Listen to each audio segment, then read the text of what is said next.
Bonjour et bienvenue à cette dernière vidéo de notre quatrième semaine de MQG 103. Dans cette vidéo-ci, on va commencer une section 3.3 qui s'appelle les formes indéterminées. Donc, qu'est-ce que c'est des formes indéterminées là? Ben, essentiellement ici, là, ça va être des opérations qu'on ne sera pas capable de savoir qu'est-ce que ça donne au final. Donc, il existe plusieurs exemples de formes indéterminées. Donc, ce que nous, on va étudier, là, c'est les formes de la forme suivante. Donc, on a le 0 sur 0. 0 sur 0, on ne sait pas qu'est-ce que ça donne. Et de la même manière, là, infini sur infini, on ne sait pas qu'est-ce que ça donne. Donc, on aimerait bien ça, qu'on puisse comme juste les canceller d'un côté comme de l'autre, puis dire qu'au final, ça donne 1. Mais malheureusement, c'est pas comme ça que ça fonctionne. Là. Il y a des technicalités mathématiques ici là, qui rentrent en jeu. Et c'est beaucoup plus complexe que ça. Donc, il y a des manières, par contre, de résoudre ces formes indéterminées-là. Donc, ça, c'est des astuces ou des méthodes de calcul qui vont nous permettre de trouver qu'est-ce que ça donne dans les faits. Et ben, c'est ce qu'on va regarder là aujourd'hui dans cette vidéo-là. Donc, là, vous noterez aussi qu'il existe d'autres sortes de formes indéterminées ici, là, qui seront peut-être pas vues dans le cours, mais qui existent quand même. Donc, on va y aller directement avec les exemples. Là, ça va être ça qui va être le plus parlant. Donc, on va avoir trois exemples ici où on va fournir différentes astuces là, pour être capable de passer au travers de formes indéterminées, là, comme les deux qui sont présentes ici. Donc, on va y aller avec la première limite qui est ici. Donc, on veut savoir la limite quand x tend vers moins 3, qu'est-ce que ça donne. Donc, si, sans même là, passer par limite à gauche, limite à droite, là, on va tout de suite juste plugger x moins 3 là-dedans pour voir qu'est-ce que ça donne.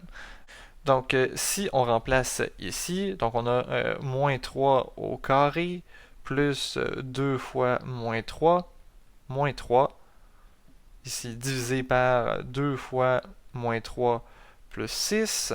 Donc, on résout en haut, donc moins 3 au carré, ça nous donne 9, 2 fois moins 3, c'est moins 6, et moins 3, divisé par 2 fois moins 6, plus 6, et donc en haut, 9 moins 6 moins 3, ça va donner 0, et en bas, moins 6 plus 6, ça donne 0.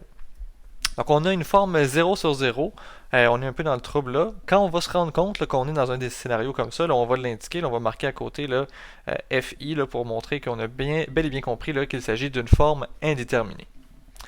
Et donc on va voir là, une astuce, une manière de résoudre cette situation-là. Donc, la première astuce ici qu'on va présenter, ça va être d'aller factoriser le numérateur et le dénominateur. Donc, on va essayer de faire ça ici. Donc, on va essayer en premier d'aller s'occuper du numérateur. Donc, au niveau du numérateur, qu'est-ce qu'on peut faire? Ben, le numérateur, là, ici, là, x carré plus 2x moins 3, c'est un polynôme de degré 2. Donc, tout ce qu'on a besoin de faire, c'est d'aller calculer finalement les zéros de x carré plus 2x moins 3. Si on est capable de calculer les zéros, après, on va pouvoir le factoriser sans trop de problèmes. Donc, comment est-ce qu'on fait pour calculer ces zéros-là? Ben, on se rappelle, là, les x qu'on cherche, c'est moins b, donc ici moins 2, plus ou moins la racine de b carré, donc 2 au carré, moins 4 fois a, donc a ici c'est 1, fois c qui est moins 3. Donc c'est ici divisé par 2a, donc divisé par 2 fois 1. Donc c'est ici c'est la même chose que moins 2, plus ou moins la racine donc de 16 sur 2. Et là, ben, on va avoir deux valeurs. Donc si on prend le plus, on va obtenir x égale 1. Si on prend moins, on va obtenir x égale à moins 3. Et là, on peut conclure. Donc ça ici, qu'est-ce que ça donne? Ça nous donne que x carré plus 2x moins 3, c'est la même chose que x moins 1, qui est la première valeur qu'on a trouvée ici, multiplié par x moins 3. Donc, moins 3 là, qui correspond à ce qu'on a trouvé ici. Donc, on pourrait le réécrire là, tout simplement x moins 1 fois x plus 3. Ça, c'était pour le numérateur. Donc, on va aller faire la même chose au dénominateur. Dénominateur. Dénominateur là, qui est un petit peu plus simple ici. Là, donc, on a juste deux termes, degré 1. Donc, on a 2x plus 6. Donc, on va faire de la simple mise en évidence là-dessus. Donc, chaque terme est pair. Donc, je peux sortir 2. Donc, si j'enlève, si j'extrais 2 d'ici, il me reste x. Et si j'extrais 2 de là, donc 6 divisé par 2, ça me donne 3. J'obtiens 2 fois x plus 3. Une fois qu'on a factorisé en haut, en bas, qu'est-ce qu'on fait? On va venir réécrire notre fraction. Donc, on vient réécrire ça. Je laisse un petit peu. Donc, on va avoir la limite quand x tend vers moins 3. Donc, x carré plus 2x moins 3, ben, on a dit que c'était x moins 1, x plus 3. On divise tout ça par 2x plus 6, et on a dit que c'était la même chose que 2 fois x plus 3. Et là, vous voyez, là, il y a des choses là, qui se répètent. Là. Donc, on va pouvoir venir canceller les termes qui sont ici. Dire que c'est la même chose que la limite quand x tend vers moins 3 de x moins 1 sur 2. Et là, ben, on va pouvoir venir remplacer. Là. Et on va voir là, que ça donne la même chose que moins 3 moins 1 sur 2. Ça, c'est moins 4 sur 2. Et donc, c'est moins 2. Donc, la forme indéterminée qu'on avait tantôt, là, de 0 sur 0, dans la limite qu'on cherchait, ben, on peut finalement trouver que cette limite-là correspond à moins 2. Donc, la factorisation ici là, qui est venue jouer un rôle important. On va poursuivre avec un deuxième exemple. Donc, ici, un exemple qui fait intervenir une racine. Donc, on va faire la même chose que tantôt. On va commencer par aller voir qu'est-ce qui se passe quand on remplace x par 1. Donc, on obtient racine de 1 moins 1 sur 1 moins 1. Donc, racine de 1, ben, c'est la même chose, ça reste 1. Donc, on a 1 moins 1 sur 1 moins 1.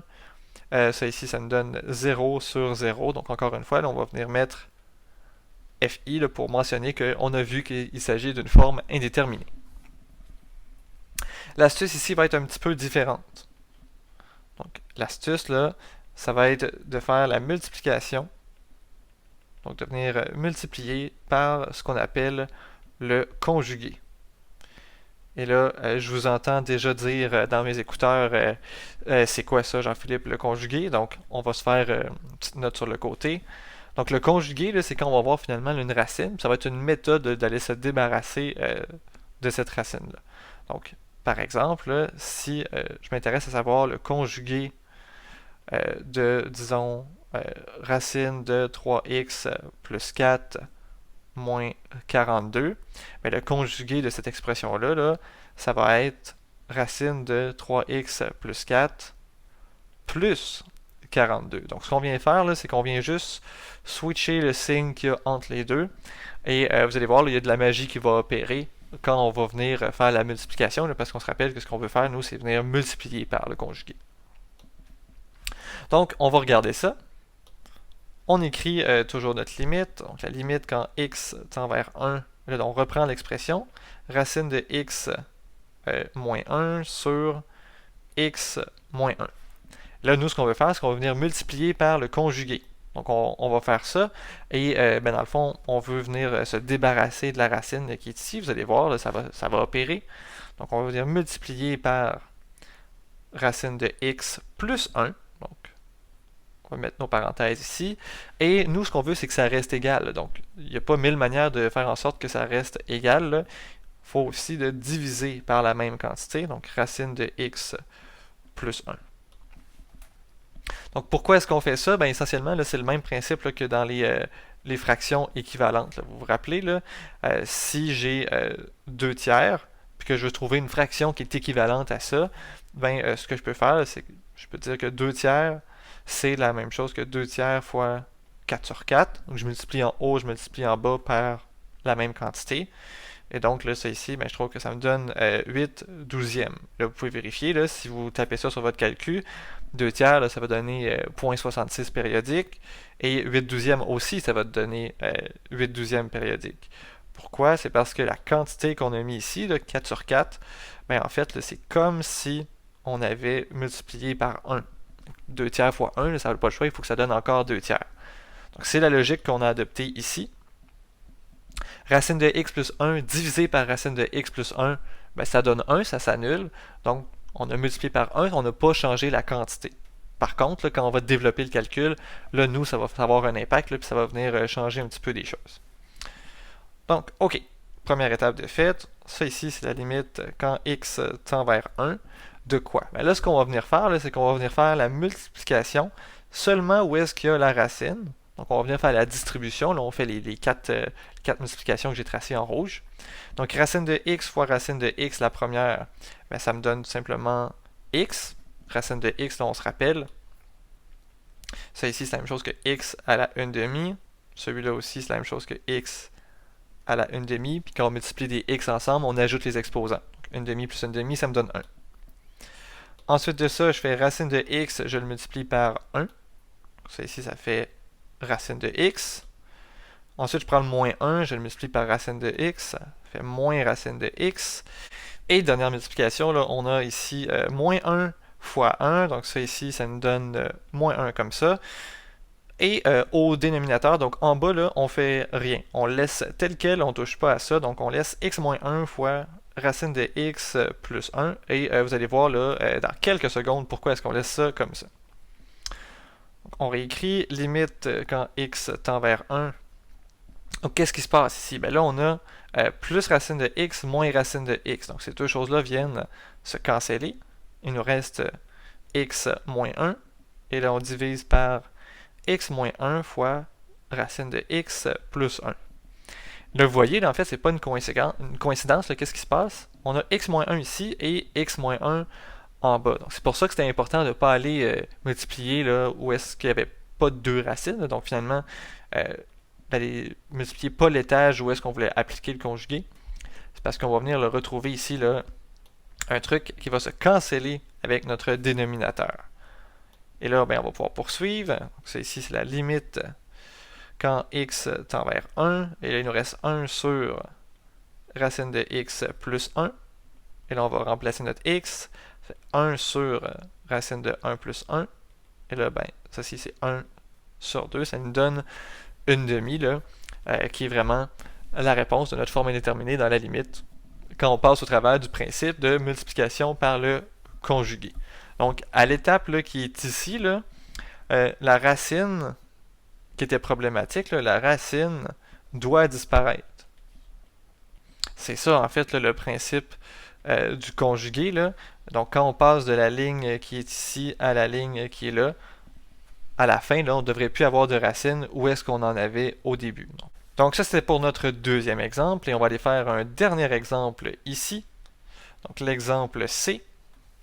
Donc, on va faire la même chose que tantôt. On va remplacer, là, on va commencer par regarder qu'est-ce que ça vaut ce truc-là pour voir est-ce qu'on a vraiment une forme indéterminée ou non.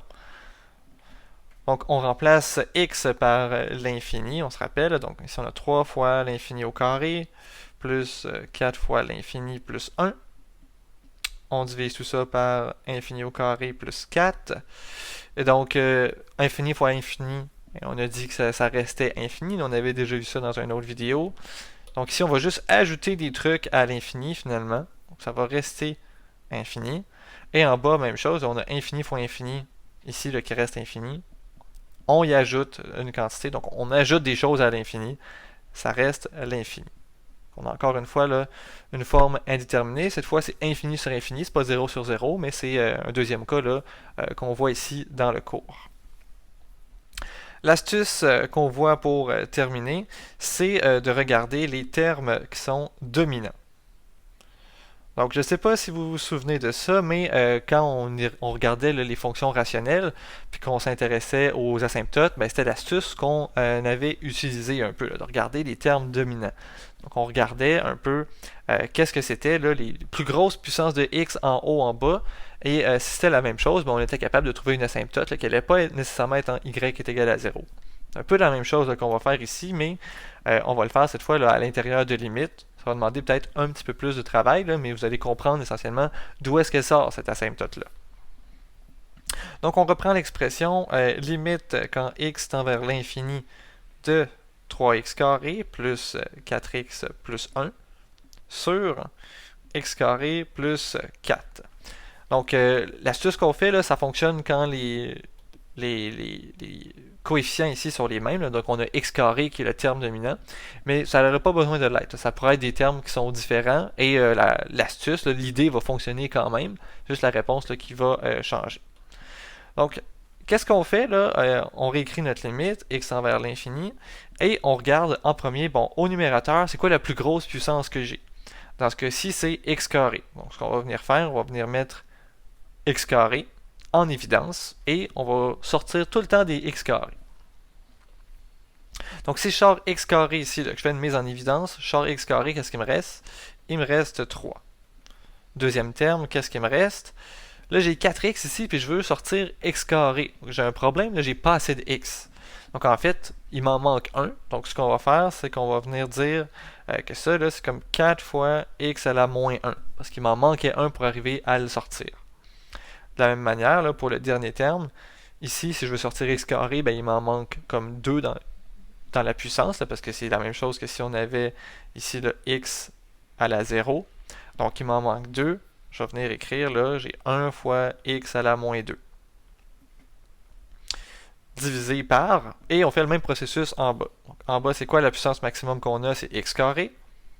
On regarde ça. On met x carré ici, et on vient l'extraire partout au dénominateur. Donc, ici, si j'enlève x carré, qu'est-ce qu'il me reste? Il me reste 1. Et ici, là, si j'enlève x carré, qu'est-ce qui se passe? Ben, il m'en manque 2, donc je vais venir écrire le plus x à la moins 2. Comme ça. Et là, ben, on va prendre nos propriétés des exposants. Donc, on peut venir tout de suite là, canceller ces deux x2-là ensemble. Donc, x2 divisé par x2, ça devient 1. Il ne reste plus rien. Et dans les parenthèses, donc on va avoir 3 plus 4 fois x à la moins 1, ben, c'est la même chose que 4 sur x. Et 1 fois x à la moins 2, c'est la même chose que 1 sur x carré. Au dénominateur, il nous reste 1 plus x à la moins 2, qui est la même chose que 1 sur x carré. C'est tout à fait correct là, si vous passez directement là, de cette étape-ci, donc la première étape à l'étape que je viens de faire. Si vous le voyez tout de suite en termes de fractions, c'est parfait. Si vous préférez y aller là, avec les exposants négatifs en termes de dette, vous pouvez le faire aussi, c'est tout à fait acceptable. Et là, ben, une fois qu'on a fait ça, on peut rentrer notre x là, qui tend vers l'infini dans la limite, puis voir qu'est-ce que ça donne. Donc, si on le fait, là, on va avoir 3 plus 4 sur l'infini, plus 1 sur l'infini carré, divisé par 1 plus 1 sur l'infini carré. Et là, ben, ça ici, là, ça nous donne plein de résultats qu'on a déjà vus. Quand on avait une constante, sur l'infini, une constante là, qui était positive, ben, on disait que ça ici, ça donnait 0 plus. Donc, si la constante est positive. Si la constante elle aurait été négative, on aurait dit 0 moins. Donc là, on regarde, qu'est-ce qu'on a? Ben nous, on a, disons ici, 4 sur l'infini. Je vais laisser mon 3. Donc 4 sur l'infini, ben, ça me donne 0 plus. 1 sur l'infini au carré, c'est la même chose que 1 sur l'infini. 1 c'est positif, donc ça me donne 0 plus. Et en bas, j'ai 1 plus 1 sur l'infini au carré qui est 0 plus. Donc ces 0 plus là, ben, ils s'apparentent à des zéros. Là, donc au final, là, ça nous donne là, la même chose que 3 sur 1 ou encore la même chose que 3. Donc vous voyez, là, on est passé d'une forme indéterminée infini sur infini à 3.